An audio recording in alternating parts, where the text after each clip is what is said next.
ഈ ഫുഡ് കഴിക്കുമ്പോൾ ചില ഭക്ഷണങ്ങൾ നമ്മളെ പല്ലിൻ്റെ ഇടയിൽ കുടുങ്ങുന്നത് എന്തുകൊണ്ടാണ്? പ്രത്യേകിച്ച് നമ്മൾ ഈ ചിക്കൻ ബീഫൊക്കെ കഴിക്കുമ്പോഴായിരിക്കും ഈ പല്ലിൻ്റെ ഇടയിൽ കുടുങ്ങി നമ്മൾ ഈ റെസ്റ്റോറൻറ്റ്സിനാണെങ്കിലും ഈ ടൂത്ത് പിക്ക് എടുത്തിട്ട് നമ്മൾ ചെയ്യാറുണ്ട്. അതെന്തുകൊണ്ടാണ് ഈ പല്ലിൻ്റെ ഇടയിൽ ഇങ്ങനെ ഭക്ഷണങ്ങൾ കുടുങ്ങുന്നത്? കേടുണ്ടെങ്കിൽ കുടുങ്ങും, അല്ലെങ്കിൽ അവിടുത്തെ മോണ താഴോട്ട് ഇറങ്ങിയിട്ടുണ്ടെങ്കിലും കുടുങ്ങും.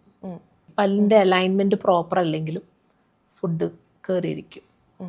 അപ്പോൾ ഒരു ഡെന്റിസ്റ്റിനെ പോയി കണ്ടിട്ട് എന്തുകൊണ്ട് കുടുങ്ങുന്നു എന്ന് കണ്ടുപിടിക്കണം. അതൊരു നോർമൽ കാര്യമല്ല. എല്ലാവരുടെയും പല്ലിൽ ഫുഡ് കയറില്ല. അത് അങ്ങനെ കയറുന്നുണ്ടെങ്കിൽ അതിനൊരു റീസൺ ഉണ്ട്. ടൂത്ത് പിക്ക് യൂസ് ചെയ്യുന്നെന്ന് പറയുന്നില്ല. ഇപ്പം നമ്മൾ പോയിട്ട് യൂസ് ചെയ്യുന്ന ഈ ടൂത്ത് പിക്ക് ആക്ച്വലി പല്ലിൻ്റെ മോണയുടെ അറ്റാച്ച്മെന്റിനെ ബ്രേക്ക് ചെയ്യുക ചെയ്യുന്നത്. അതൊരിക്കലും ഉപയോഗിക്കരുത്. സേഫ്റ്റി പിൻ, ടൂത്ത് പിക്ക്, സ്ലൈഡ്, ഇങ്ങനത്തെ സാധനം ഒന്നും ഉപയോഗിക്കരുത്.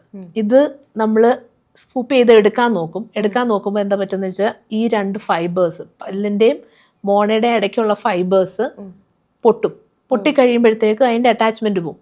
അപ്പോൾ അടുത്ത പ്രാവശ്യം നമ്മൾ വല്ലതും കഴിക്കുമ്പോഴത്തേക്ക് കുറച്ചുകൂടെ കുഴിഞ്ഞകത്തോട്ട് കയറും.